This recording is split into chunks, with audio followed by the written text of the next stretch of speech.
Doctor Sheikh से request करूंगा कि कृपया हमें अपने बारे में थोड़ा बताएं और अपने विचार रखें।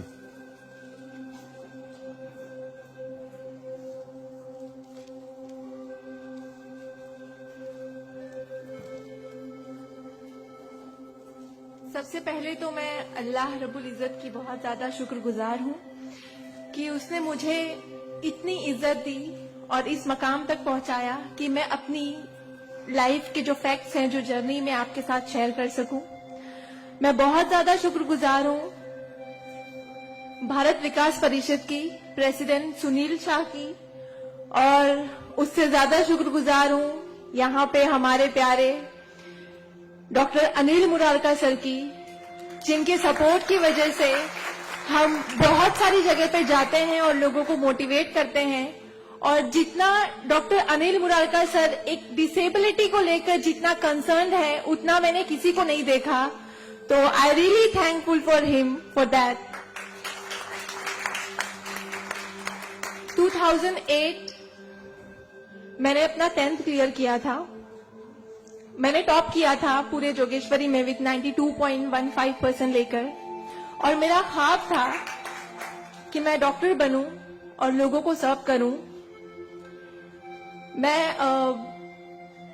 मिडिल क्लास से ताल्लुक रखती हूं। मेरे जो अब्बू हैं वो वेजिटेबल वेंडर हैं, तो हमारे घर पे बहुत फाइनेंशियली प्रॉब्लम थी।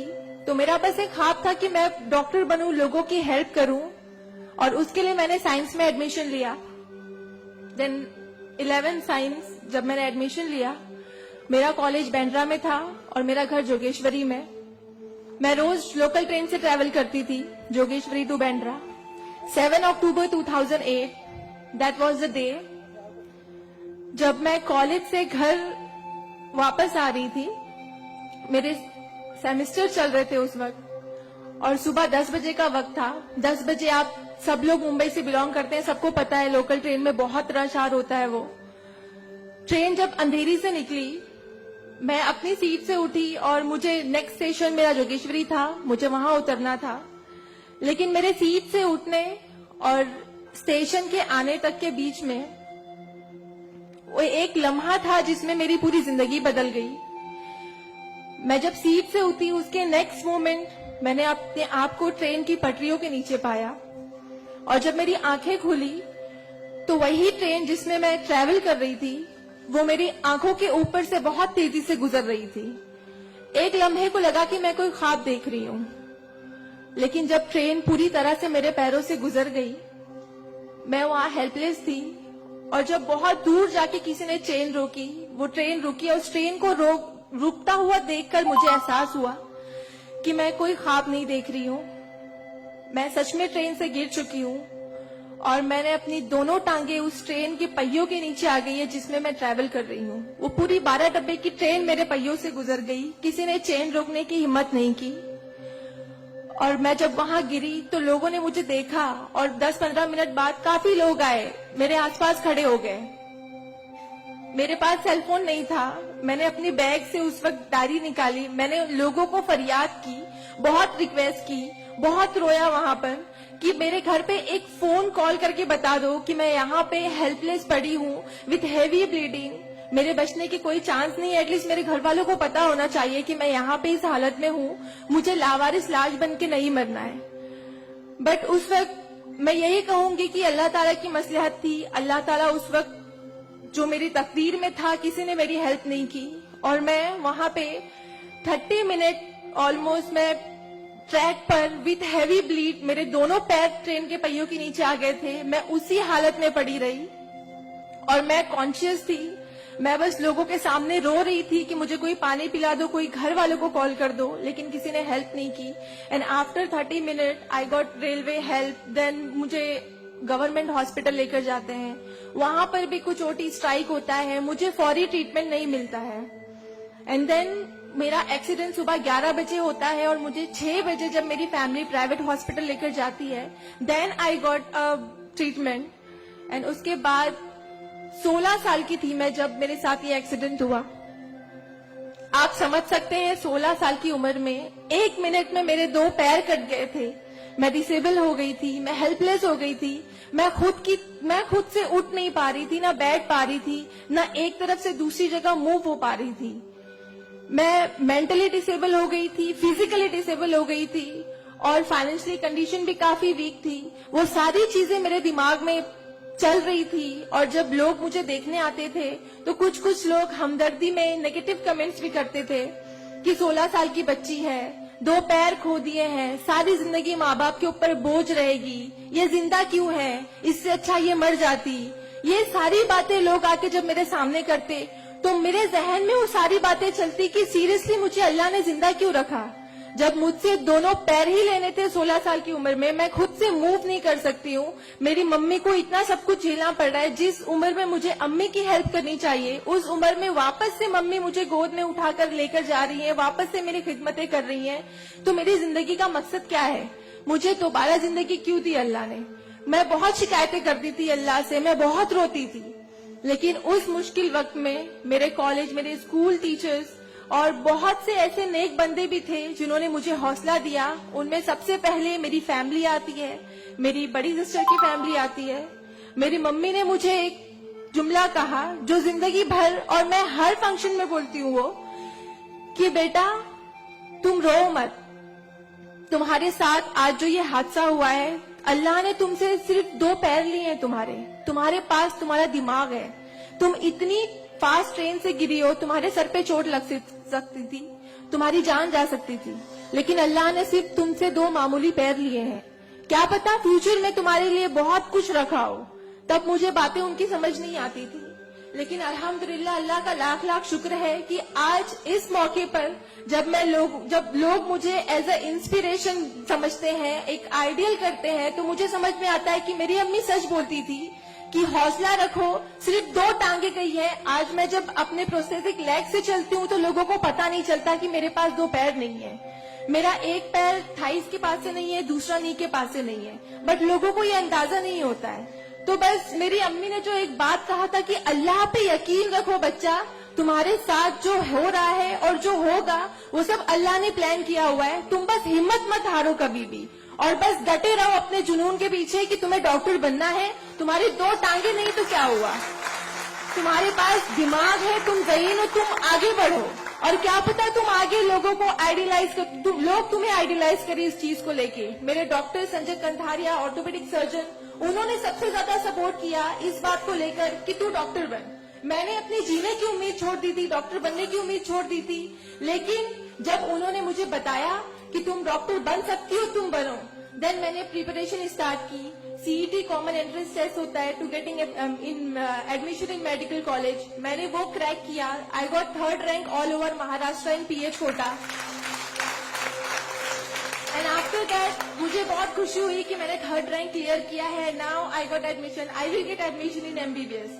बट वहां पर भी एक प्रॉब्लम थी मेरे लिए कि मुझे डिसेबल परसेंटेज 89% डिसेबल हूं मैं, और मेडिकल में एडमिशन के लिए 40 to 70 there is a criteria to get admission for MBBS. मैं मोर देन 70% डिसेबल हूँ, ये कहकर मुझे उन्होंने डिनाई किया कि आप एलिजिबल नहीं हो, आप एमबीबीएस में एडमिशन नहीं ले सकते हो, आप डॉक्टर नहीं बन सकते हो।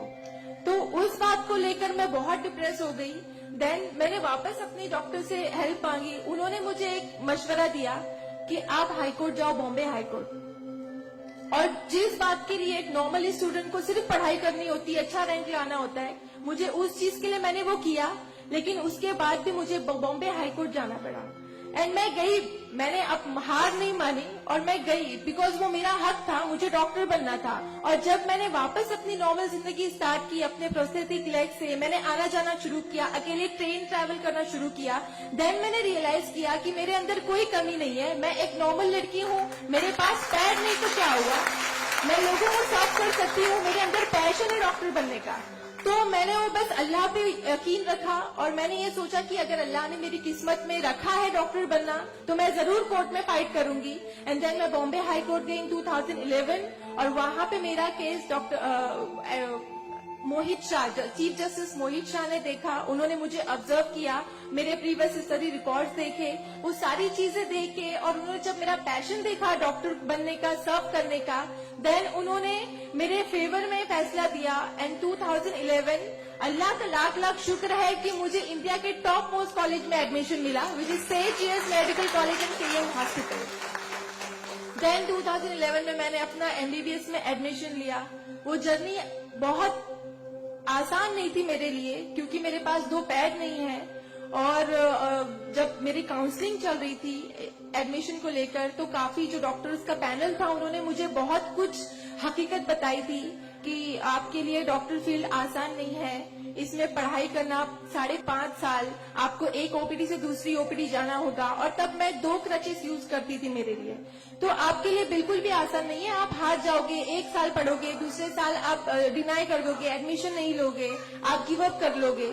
लेकिन बस मैंने दिल में ठान लिया था कि मुझे इन्हें गलत साबित करना है, और मुझे लोगों को प्रूव करके दिखाना है कि एक लड़की जो 89% डिसेबल है, जिसे लोग ये कहकर सुनाते थे कि सारी जिंदगी माँ बाप के ऊपर बोझ पर बनी रहेगी, उन्हें प्रूव करना है कि मैं डॉक्टर बन के लोगों को सर्व कर सकती हूँ। और जो मेरे दूसरे डिसेबल भाई बहन हैं, उन्हें भी शो करना है कि after disability, after accident, post accident जो लाइफ होती है वो आप नॉर्मल गुजार सकते हो अपने हौसले की बनिस्बत। तो मैं बस 5.5 साल मैंने बहुत कोशिश की, बहुत दर्द सहे, लेकिन मैंने अल्हम्दुलिल्लाह 2016 में फर्स्ट क्लास से मैंने अपना एमबीबीएस क्लियर किया। और इस बात को देखते हुए मुझे बहुत खुशी होती है, इस बात को बहुत प्राउड मोमेंट था मेरे लिए कि इन 2016 ऑन वुमेन्स डे 8 मार्च मुझे बॉम्बे हाई कोर्ट में फेलिसिटेट किया गया, जो एक हिस्टोरिक मोमेंट था वहां पर कि आउटसाइड से किसी को उन्होंने फेलिसिटेट किया। देन उसके बाद मुझे काफी कॉल्स आए एज अ मोटिवेशनल स्पीकर, मुझे काफी अवार्ड्स मिले, और तब मैंने सोचा कि मेरी जर्नी सिर्फ एमबीबीएस तक नहीं है, मुझे लोगों को और प्रूव करना है कि 89% डिसेबल होके अगर मैं एमबीबीएस कर सकती हूँ, तो मुझे मेडिकल फील्ड की हायर डिग्री अचीव करनी है, which is MD, medicine in doctor in medicine. Then मैंने उसके लिए भी कॉमन एंट्रेंस टेस्ट दिया, and again I got third rank in all over Maharashtra. और यहाँ पर भी देन अगेन उन्होंने प्रॉब्लम क्रिएट की मेरे लिए। After completing my MBBS with flying colours, उन्होंने वापस मेरा मेडिकल एडमिशन डिनाई किया कि आप नहीं कर सकते हो because you are 89% disable. Then मुझे एक बहुत हम्बल इंसान मिले, member of parliament Kirit Somaiya sir, उन्होंने फौरन से मेरी एप्लीकेशन सेंट्रल हेल्थ मिनिस्टर के पास लेकर गए, और वहां से विद इन 2 डेज ये जो क्राइटेरिया है 40 to 70% डिसेबिलिटी का मेडिकल में एडमिशन के लिए, this is a 20 years old clause, और विद इन 2 डेज ये क्लॉज चेंज करवाया उन्होंने बिकॉज ऑफ माई एप्लीकेशन। वो क्लॉज चेंज होके बस ये है कि मिनिमम 40% क्राइटेरिया है, और मोर देन 70% जो भी डिसेबल हैगा they will get admission in medical field. तो मेरी जो जर्नी थी यहाँ तक की, और उसके बाद मैंने रिसेंटली 2019 में मैंने एमडी में एडमिशन लिया, और with same college Saint Jesus medical college in KM hospital, और मैं अभी रिसेंटली फर्स्ट ईयर रेसिडेंट हूँ एमडी पैथोलॉजी में। मेरी जो यहाँ तक की जर्नी है, मैंने बहुत अच्छे से तो नहीं बताया आपको, लेकिन बहुत सारी बातें मिस है इसमें बिकॉज मेरे पास टाइम नहीं है, आप लोगों को भी लेट हो रहा है। लेकिन ये सारी जो मेरी जर्नी है, ये सब बताने का मकसद यही है आप लोगों को कि जिंदगी में देखो चाहे कुछ भी प्रॉब्लम आए, बिकॉज मेरी लाइफ में मुझे लगता है कि सारी प्रॉब्लम्स थी, फाइनेंशियल प्रॉब्लम्स थी, फिजिकल प्रॉब्लम थी, मेंटल प्रॉब्लम थी, सारी और थी मेरी लाइफ में, लेकिन मैंने बस 2 चीजें ध्यान में रखी। एक तो मेरी अम्मी की बात की अल्लाह पर यकीन रखो, अल्लाह अपने बंदों से 70 माओं से ज्यादा प्यार करता है। एक माँ हमारी छोटे से दर्द को बर्दाश्त नहीं कर सकती, वो तो 70 माओं से ज्यादा प्यार करता है, तो हमें दर्द में कैसे रख सकता है वो, तो उसने जरूर कुछ अच्छा रखा है हमारे लिए। अगर छोटी सी प्रॉब्लम आई जिंदगी में तो उससे हार नहीं मानो, उससे लड़ना सीखो, हमेशा अपना हौसला जिंदा रखो, बिकॉज आपके पास अगर हौसला है तो आपकी लिए जिंदगी जीने की उमंग रहेगी, बिकॉज बगैर हौसले के कोई जिंदगी नहीं जी सकता। तो आप लोग प्लीज, अगर छोटी से छोटी प्रॉब्लम भी आए, कोई भी परेशानी आए, आप लोग लड़ना सीखिए और जिंदगी जीना सीखिए। बिकॉज मेरे एक्सीडेंट के बाद मुझे लगा मैं इतनी सारी कोशिशें नहीं करती तो मैं आज यहाँ पर खड़ी होके एज अ डॉक्टर आप लोगों से इंटरेक्ट नहीं हो रही होती। तो बस कभी भी हार मत मानिए। और ये एक शेर है आप सबके लिए, हौसले की तुर्कश में कोशिश का वो तीर जिंदा रख। तरकश मतलब जिसमें तीर रखते हैं। हौसले की तरकश में कोशिश का वो तीर जिंदा रख। हार चाहे जिंदगी में सब कुछ, हार जा चाहे जिंदगी में सब कुछ, मगर फिर भी जीतने की उम्मीद जिंदा रख। Thank you so much, thank you all of you मुझे इतने अच्छे से सुनने के लिए। और मैं बहुत ज्यादा थैंकफुल हूँ डॉक्टर अनिल सर की और भारत विकास परिषद की कि उन्होंने मुझे इतना सुनहरा मौका दिया आप लोगों से इंटरैक्ट का। Thank you. धन्यवाद।